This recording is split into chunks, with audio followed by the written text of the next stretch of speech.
मेरे प्यारे future doctors, तो कैसे आप? तो वही हमेशा की तरह मस्त और स्वस्थ और पढ़ाई में व्यस्त। तो मैं एक बार फिर से आपका स्वागत करता हूँ इस खूबसूरत से आप ही के प्लेटफॉर्म पर, जिसका नाम है एशिया नीति, और मैं आपका अपना चंचल गुलदी। तो जो हमने ऑर्गेनिक केमिस्ट्री स्टार्ट कर रखी है हमने ऑर्गेनिक केमिस्ट्री, और मुझे उम्मीद है कि आप उन लेक्चर को अटेंड भी कर रहे होंगे और साथ साथ में आप नोट्स भी बना रहे होंगे। तो उसी ऑर्गेनिक केमिस्ट्री की जो सीरीज है, उसमें मैं आपको अभी क्या पढ़ा रहा हूँ, नेमिंग रिएक्शन, जो कि नीट पॉइंट ऑफ व्यू से और बोर्ड पॉइंट ऑफ व्यू से क्या है, वेरी वेरी इंपॉर्टेंट। समझ गए ना बात को? नीट में और बोर्ड में ये नेम रिएक्शन हमेशा, ऐसा कभी नहीं हुआ है कि नेम रिएक्शन एग्जाम में नहीं आई हो। तो क्या होता है ना कि नेम रिएक्शन बहुत सारी होती है, अलग अलग चैप्टर्स में होती है वो। जैसे कि 5-7 रिएक्शन हाइड्रोकार्बन में आ गई, 5-7 रिएक्शन हेलो एल्केन और हेलो एरिन में आ गई। तो ये क्या होती है, नेम रिएक्शन अलग अलग चैप्टर में अलग अलग होती है। तो इनका फिर क्या होता है, नाम याद करना और इनके फॉर्मूले याद करना थोड़ा क्या होता है, टिपिकल हो जाता है। शुरू में तो अच्छा लगता है, इसलिए मैं सभी नेम रिएक्शंस को एक ही जगह पर आपको यहाँ पर करवा रहा हूँ। और पिछले लेक्चर में मैंने आपको 6 नेम रिएक्शन करवा दी थी। कौन कौन सी? Wurtz reaction, Wurtz Fittig, Fittig reaction, fit करना है मतलब हेलो एरिन को क्या कर दो, आपस में जोड़ करके फिट। उल्मान रिएक्शन, और 2 रिएक्शन होते हैं, फ्रैंकलैंड रिएक्शन और कोरियासिंथेसिस। तो आपने याद कर ली कि नहीं कर ली? तो आपने याद कर ली होगी, क्योंकि आप अच्छे बच्चे हो, है कि नहीं? और एग्जाम का टाइम चल ही रहा है, इसलिए आप किसी भी प्रकार की कोताही ना बरते, अपना समय बर्बाद ना करें, सिर्फ फोकस रखें। फोकस क्या करना आपको, रिवीजन पे, और जो आपका सिलेबस बाकी उस पर फोकस रखना है। इसके अलावा आप कोशिश कीजिए कि आपका जो सिलेबस है उसको कंडेंस करके, मतलब फॉर्मूलों को एक जगह पर लिख लिया जाए, रिएक्शंस को सभी को एक जगह पर लिख लिया जाए। इसीलिए तो मैं आपको ये सभी नेम रिएक्शन एक जगह पर करवा रहा हूँ। जैसे कि नोटिफिकेशन में आपने पहले देख भी लिया था कि आज हम 2 इंपॉर्टेंट रिएक्शन डिस्कस करने जा रहे हैं, फ्रीडल क्राफ्ट रिएक्शन, जिसमें 2 आती है, एक तो एल्काइलेशन और एक एसाइलेशन। ठीक है, तो समय बर्बाद ना करते सीधा मैं चलता हूँ और अपने पॉइंट पर चलता हूँ। जिसमें पहली जो रिएक्शन है, वो कौन सी है? Friedel craft, Friedel craft alkylation. बड़ा ही प्यारा सा नाम है, फ्रीडल क्राफ्ट एल्काइलेशन, और जितना प्यारा इसका नाम है उतना ही प्यारा इसका क्वेश्चन आता है एग्जाम में, जो कि आप इस लेक्चर को देखने के बाद गलत नहीं करोगे। समझ रहे हो बात को? तो ये जब बेंजीन पर रिएक्शन करवाई जाती है, किसकी? बेंजीन से रिएक्शन करवाई जाएगी आर एक्स की। किसकी? आर एक्स की। किसकी प्रेजेंस में? लुईस एसिड, जैसे Al(X3), लुईस एसिड होना चाहिए। याद रखना कि लुईस एसिड क्या है, होना ही चाहिए, तब ये रिएक्शन होगी Al(X3). जैसे AlCl3 हो सकता है, AlBr3 हो सकता है, ये ऐसे। तो जब ये रिएक्शन जब करवाई जाती है, तब आपको क्या करना है, आपको डायरेक्ट क्या करना है, ये जो यहाँ पे R है, ये R है ना, इसको कहां पर जोड़ दो आप? इसको जोड़ दो आप बेंजीन पर। कहां पर जोड़ दो आप? बेंजीन पर। तो ये क्या होगा, इसका प्रोडक्ट। समझ रहे हो बात को? ये क्या होगा, प्रोडक्ट। तो मतलब जो अटैक कर रहा है, मतलब जो जाकर के बेंजीन से जुड़ रहा है, या मतलब जो इलेक्ट्रोफाइल है, वो इलेक्ट्रोफाइल कौन है यहाँ पर? आर, मतलब कार्बोकेटाइन है। मान लो कि ये CH3Cl होता, तो यहाँ पे जो इलेक्ट्रोफाइल है वो कौन है? CH3 पॉजिटिव, मतलब कार्बोकेटाइन है। तो ये क्या है?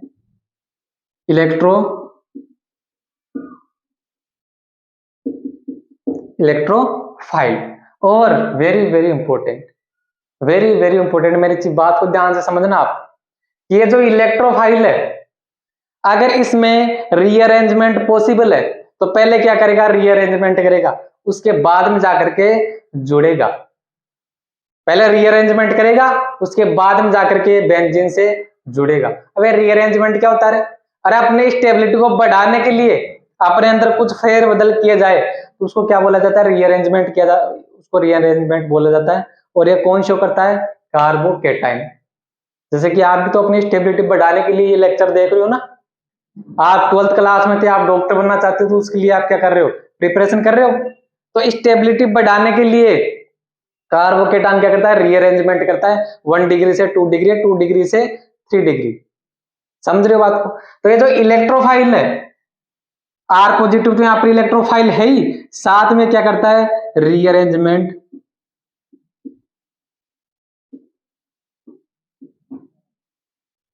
शो करता है। और रीअरेंजमेंट होने के बाद में आपको क्या करना है, इसको जोड़ना। जैसे मैं आपको एक एग्जांपल के थ्रू समझा रहा हूं, एक एग्जांपल के थ्रू समझा रहा हूं कि एक तो ये CH3Cl और यहाँ पे AlCl3। तो यहाँ पे क्या करो आप, ये यहां से कार्बोकेटाइन बनाया और इसको क्या करो, कार्बोकेटाइन बनाया और इसको क्या करो, डायरेक्ट बेंजीन पर आप जोड़ दो, काम खत्म, प्रोडक्ट यही है। सिर्फ ज्यादा कुछ सोचना है। नाम क्या इसका, टोलिन। कौन सा लीन रे, टोलिन। लेकिन आप इधर देखना जरा, किधर, इधर देखो आप, जरा इधर देखिए, मुड़ करके इधर देखिए आप एक बार। जैसे कि ये है CH3 CH2 CH2Cl, दिख रहा है क्या, AlCl3। तो आपको क्या लगता है कि यहां पर आप क्लोरीन को हटाओगे और यहां से कार्बोकेटाइन बनाओगे, तो आप ऐसे सोच रहे हो कि मैं ऐसे कर दूंगा इसको,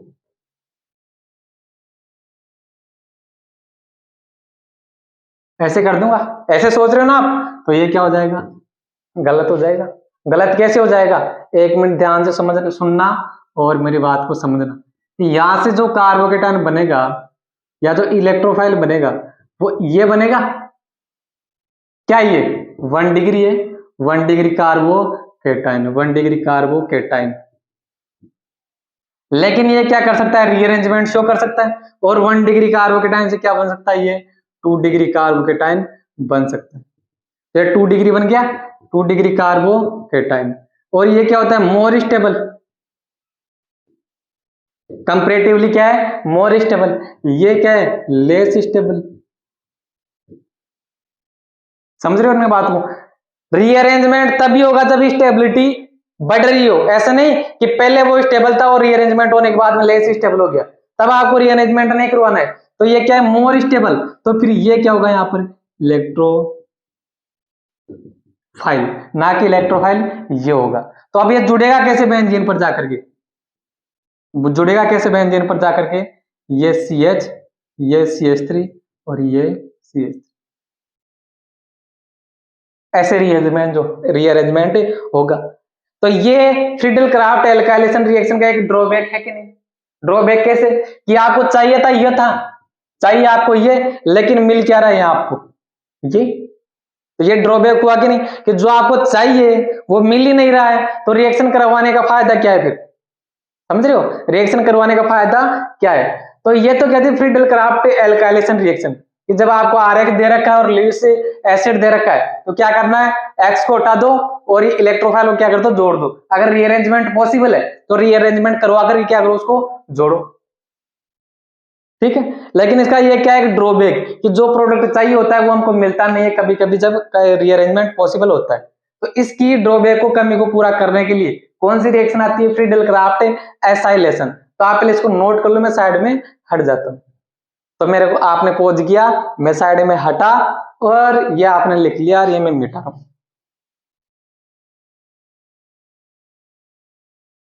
हाँ, तो आप इसको लिख लो। तो ये आपको समझ में आया होगा। अगर आपको कोई चीजें समझ में नहीं आती है तो आप कमेंट करके जरूर मेरे को बोला करो कि ये टॉपिक मेरे को समझ में नहीं आया, तो एक बार वापस समझा दो, या फिर उसको क्वेश्चन के थ्रू आप कमेंट बॉक्स में लिख दिया करो, मैं उसका जवाब दे दूंगा। जैसे कि कल जो मैंने टॉपिक पढ़ाया था उसमें जो 6 नेम रिएक्शन करवाई थी, तो एक कमेंट आया था कि सर अच्छा तो पढ़ा रहे हो लेकिन इसकी मैकेनिज्म को भी आप समझाइए। तो माय डियर, मैं आपको ये कहना चाहता हूँ, और पिछले लेक्चर में मैंने आपको बोला भी था, पिछले लेक्चर में मैंने क्या बोला था आपको, कि जहां पर मैकेनिज्म की आवश्यकता होगी, जिन रिएक्शन में मैकेनिज्म की रिक्वायरमेंट है, उनकी मैकेनिज्म आपको याद करनी है। और जिन मैकेनिज्म की आपको, जिन रिएक्शंस की मैकेनिज्म की रिक्वायरमेंट है, उनकी याद करनी है, और जिनकी रिक्वायरमेंट नहीं उनकी याद नहीं करनी। जैसे कि डायरेक्ट आपसे ऐसे पूछा, आपसे ऐसे पूछा, सॉरी, ऐसे पूछा, बताइए प्रोडक्ट क्या बनेगा। अरे आपको अच्छी तरह से पता है, एल्काइल हैलाइड है, सोडियम दे रखा है, ड्राई ईथर दे रखा है, कौन सी रिएक्शन, वुड्स रिएक्शन है। तो आपको क्या करना था, कपलिंग करवानी होती है, एक मॉलिक्यूल इधर एक मॉलिक्यूल इधर, ऐसे कपलिंग करवा दो। कहाँ जरूरत पड़ी आपको मैकेनिज्म की, नहीं पड़ी ना। तो जहां पर जरूरत होगी वहां पर मैं आपको बता दूंगा, और जहां पर नहीं है वहां पर आपको याद रखना ही नहीं, क्योंकि आपको आपको नीट क्लियर करनी है, ना कि एमएससी करनी है। समझ रहे हो बात को। आपको एक सही डायरेक्शन भी पता होनी चाहिए कि मेरे को क्या पढ़ना है और क्या नहीं पढ़ना है। तो हम लौटते हैं अपने टॉपिक पर, जो दूसरी रिएक्शन है, Friedel Crafts acylation. Friedel Crafts acylation दिख रहा है कि, शायद मेरे को ऐसे लगता है कि कलर चेंज होने की वजह से दिखाई नहीं दे रहा होगा। तो आप एक मिनट होल्ड करो, फोन को नहीं होल्ड करना है, मतलब थोड़ा पेशेंस बना करके रखो आप, जिससे कि आपको अच्छी तरह से बोर्ड पर ये दिखाई दे।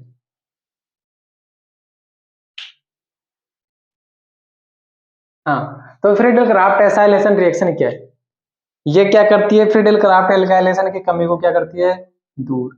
तो वही बेंजीन रिएक्शन इस बार किससे किससे कराओगे, RCO एक्स एसाइल हैलाइड। इस ग्रुप को क्या बोला जाता है, एसाइल, इसको क्या बोला जाता है, हैलाइड। तो क्या हो गया, एसाइल हैलाइड। जब एसाइल हैलाइड की रिएक्शन आप करवाओगे AlX3 या फिर लेविस एसिड की प्रेजेंस में जब आप कराओगे, तो क्या करना है आपको, इस एक्स को हटा दो और इस वाले पार्ट को, कैसे, यहां से क्या बनेगा, इलेक्ट्रोफाइल क्या बनेगा, इलेक्ट्रोफाइल ये बनेगा, इलेक्ट्रोफाइल ये बनेगा। और इसको ले जाकर कहां पर जोड़ दो आप, बेंजीन पर ऐसे डायरेक्ट जोड़ दो, जैसे ये बन गया, ये क्या बन गया, क्या ये, अरे क्या है, कीटोन है, कीटोन बन गया, कीटोन बना कि नहीं बना, ये है। तो ये क्या है, एसाइल, मतलब फ्रीडल क्राफ्ट एसाइलेशन। तो यहां पर जो इलेक्ट्रोफाइल है, ये क्या है, इलेक्ट्रोफाइल, ये क्या होता है, ऐसे होता है। और आप मेरी बात को ध्यान से समझना, और ध्यान से समझना भी और सुनना भी। वहां पर फ्रीडल क्राफ्ट एल्काइलेशन में इलेक्ट्रोफाइल ये था, जो कि क्या कर सकता था, रीअरेंजमेंट शो कर सकता था। लेकिन यहाँ पर इलेक्ट्रोफाइल ये है, और कार्बन का, कार्बन जो है वो डबल बॉन्ड से बॉन्डेड है, और जो कार्बन डबल बॉन्ड से बॉन्डेड होता है उसमें रीअरेंजमेंट शो नहीं होता है। तो मैं लिख दूं यहाँ पर रीअरेंजमेंट नहीं करवाना है, रीअरेंजमेंट नहीं करवाना है। तो ये क्या है, फ्रीडल क्राफ्ट एसाइलेशन रिएक्शन है। अब इससे फायदा क्या होगा, इससे फायदा क्या होगा, जैसे कि मैंने आपसे ये बोला कि आपको ये प्रोडक्ट बनाना था, क्या बनाना था,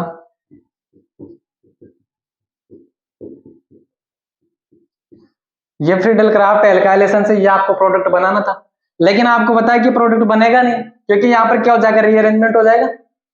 तो आप क्या करो, आप थोड़ा सा तरकीब लगाओ कि यहाँ पर देखो रीअरेंजमेंट हो नहीं सकता। तो आपको क्या करना है, आपको करना क्या है, इसी के जैसा, इसी के जैसा आपको क्या लेना है, एसिड हैलाइड लेना है। कैसे, जितने कार्बन चाहिए ना आपको, जैसे यहाँ पर 3 कार्बन चाहिए, तो 3 कार्बन का क्या लो आप, एसिड हैलाइड,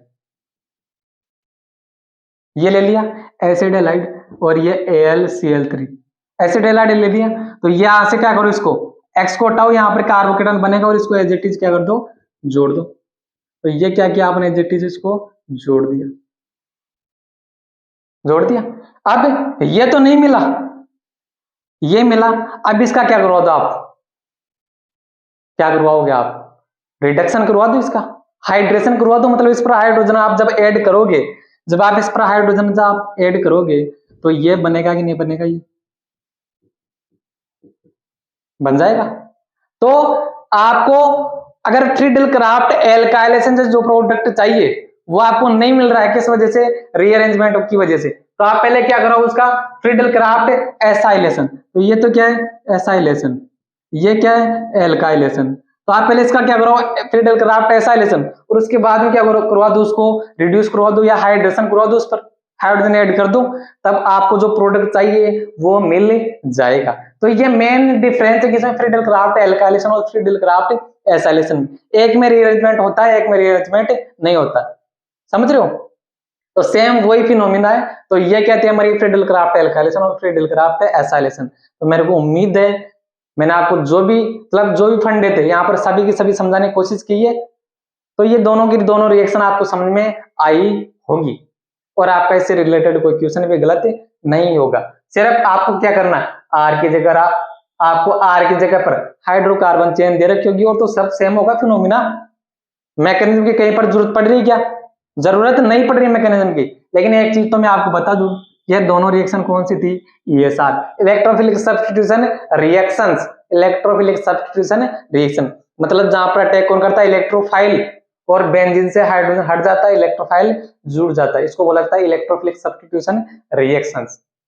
तो माय फ्यूचर डॉक्टर्स, तो वही एग्जाम नजदीक है, टाइम कम है, इसलिए कम टाइम में आपके साथ में बातें नहीं करता हूं ज्यादा, सिर्फ कंटेंट बेस्ड बातें करता हूं, ठीक है।